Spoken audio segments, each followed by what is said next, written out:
Hello everyone. In the past year, I've actually been through 3 different flight controllers, and the reason for that is they each work pretty well, but there is always some kind of minor issue that prevents them from working 100% the way they're supposed to, so I end up swapping out the flight controller because I want my quad to work 100% the way it is supposed to. So basically, I'm in the market for a new 20x20 stack that works correctly. So when Speedybee reached out to me asking if I would be willing to review their F7 35 amp 20x20 stack, I was like, you know what? I don't usually do product reviews, but I am genuinely in the market for a good, reliable 20x20 stack. So I said, sure. So full disclosure, Speedybee did send me this stack, but they're not paying me in any other way. So I'm going to give as unbiased a review as I possibly can give. Now, the main thing that is going for the Speedybee stack, in my opinion, is that they have a built-in wireless chip on the stack so that you can essentially do everything you could do on a computer with your phone. So flashing new firmware, changing firmware settings, even changing the BL Heli settings and things like that. So we're gonna see how well that works in this video and just how well the stack itself works. So let's get into the review. All right, let's quickly take a look at what comes in the box. They give you a capacitor, which is nice. You get an XT30 connector with leads attached. This, to me, is a bit of a curious choice because the ESC is rated for 35 amps per motor and 6S. So I would think that makes this very suitable for a 6S 5-inch freestyle build. And most people run XT60s on those, but they've chosen to include this tiny XT30, which maybe they're intending this for smaller builds that pull less current, but 35 amps per ESC is kind of too much for an XT30 to handle, in my opinion. They also give you this connector that goes between the flight controller and ESC, and in all the other stacks that I've purchased, there are multiple lengths of this connector included, but they've only given you a really short one, so you are forced to run the stack in the orientation like this, where the connectors are on the same side. For me personally, that's a bit annoying because I like to turn my ESC to the side so that my leads come out the left side of the quad. Maybe I'm weird, but that's how I like to do it. And with this included connector, I can't do that without also turning the flight controller, which is a bit annoying because the way the flight controller is by default, all your receiver and video transmitter leads come out the back, and then the camera leads and stuff go out the front, which is optimized, but I would have to turn it, which is annoying. They also give you M2 and M3 hardware, which is nice, so that makes this flexible depending on which build you want to put it in. And they also include correctly sized rubber grommets for both, which is good, so that your flight controller can be isolated and reduce the noise it gets in the gyro. So that's a good thing. And then looking at the ESC more closely, I mean, this is what it looks like. If I was smarter, I could look up the FETs they're using and tell you whether or not they're good, but I'm not, so look, it's an ESC. We'll see if it works. And then for the flight controller, I do have a comment about this, and that is that there is an arrow on both sides of the board. And this does not make sense to me because the convention is that the arrow goes on the top and the top only. So that way you know which side is the top and you know which orientation to put the flight controller. But they put the arrow on both sides, so now I don't know which side is the top and I don't know the correct orientation for the flight controller. So that is a bit annoying. Other things to note, it's USB-C, and then they give you a boot button, which is good. Last thing they include is this little piece of paper, which has a QR code, which will bring you to the app and the manual. So let's try that out.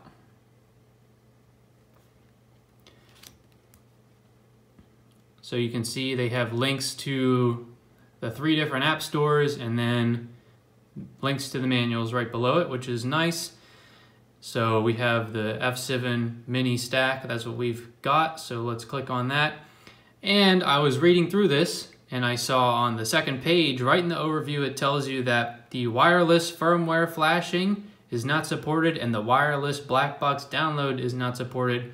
And that is kind of unfortunate because those are two of the cool features of the Speedybee app, and we cannot use them with this particular product. So I'm going to throw this in my quad now, and then we'll test out the app. All right, I got the stack installed. Everything went relatively smoothly. The manual came in handy a couple of times just to read what the pad said a little bit easier. So always good that there's a manual. Now let's take a look at the app. So you go into the app, and there's always an ad when you first open it for their own products, which is kind of funny. And they do seem to keep the app up to date because I did get a notification to update the app, so I did that. And to connect, it's actually really straightforward. All you do is click the Bluetooth button. You don't have to futz around in the settings of your phone or anything. It just finds the flight controller, you click connect, and then it takes you to the configurator. So I ended up setting up 99% of the stuff through the app, and I double checked it on the PC configurator, and everything did work correctly, so that's pretty cool. So we have all of our different tabs here. They even have presets. You can change your PIDs. One thing I'll mention on this tab is that there is overlapping font, so it's not the most polished app, and it did crash on me earlier, and it did freeze up once. Not the most stable app, but it's not buggy to the point where it's unusable, so it still was pretty convenient just setting everything up right on your phone. And we even have the CLI, a command line, so that means you can literally change anything if you have the command line, which is pretty cool. Now, one thing I did run into, or one thing I discovered that the normal configurator has that this doesn't have, is that I couldn't add another power level in the VTX table, at least through this tab. I could do it in the CLI technically, but it was something that's on the desktop version of the configurator that isn't in the Speedybee app. But other than that, all the functionality seems to be there. Even if you go to the receiver tab and you move the sticks, these sliders will still move around. Really cool. So honestly, pretty impressed with the app. It is slightly buggy at times, but like I said, not unusable and something really handy to have. There's definitely been times in the past where I go out to fly, I've forgotten to change a setting, and then it prevents me from flying. So I have to go home, plug in the quad, change the setting, then go back out to fly. But if I had had this app at that time, I wouldn't have had to go home. I would just have to pull my phone out, change a setting, and then boom, you're in the air. So I think the app is really the biggest selling point of this flight controller. As long as the stack functions correctly, I would say I would recommend this stack. So let's see how this stack performs in the air.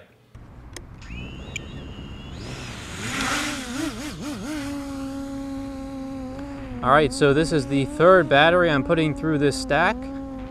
First two batteries, it's performed flawlessly, no issues.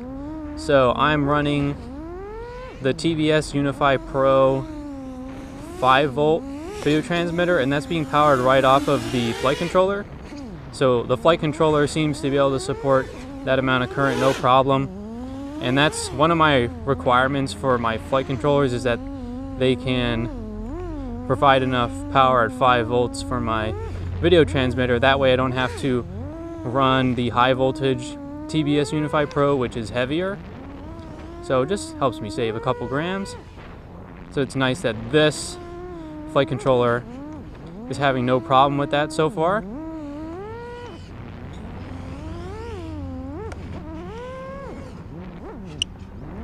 And you know, punch out performance is fine, albeit I am not pushing this stack anywhere close to its rated limit. It's rated for 6S, 35 amps per motor. I'm pulling maybe 80 or 90 amps at full throttle on 4S. So not really surprising that it's having absolutely no trouble. But also good that it's not having any trouble.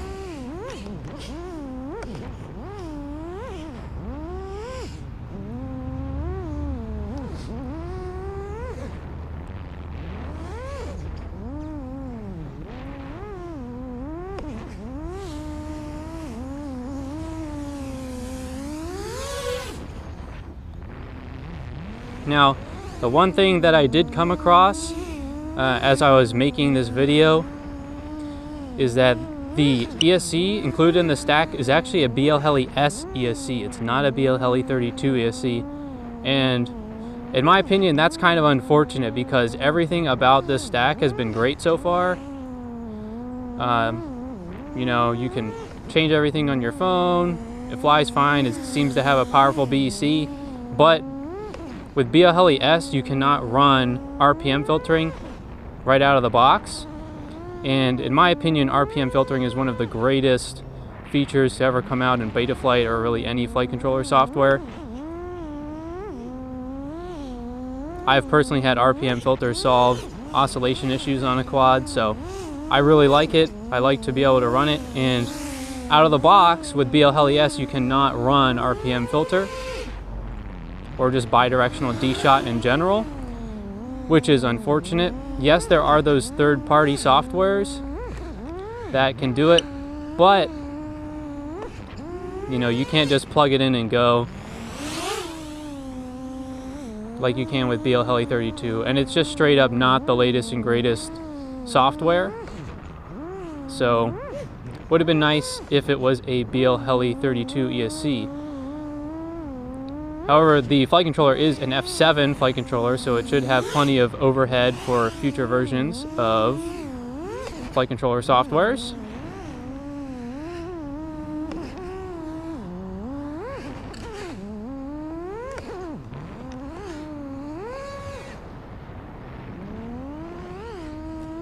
But yeah, maybe in a future stack they will have BL Heli 32.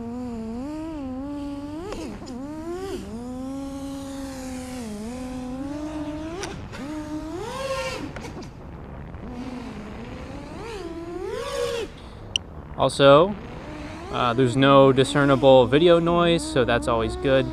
Seems like the power going to all the video equipment is clean, at least based on the fact that the video is clean, so that's always good.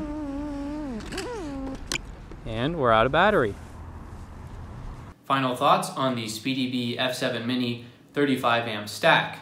So after using this stack, I still think that the biggest selling point is not even the stack itself, but the app, because it's so easy to connect to the stack, change settings, and you can do everything you can do with a computer except for firmware updates and reading the black box logs, which the app actually supports, but this stack does not. So hopefully that's a change they make for a future stack. The flight controller itself is pretty feature heavy. It's got digital support. It's got a beefy 5-volt BC that can support a 5-volt video transmitter.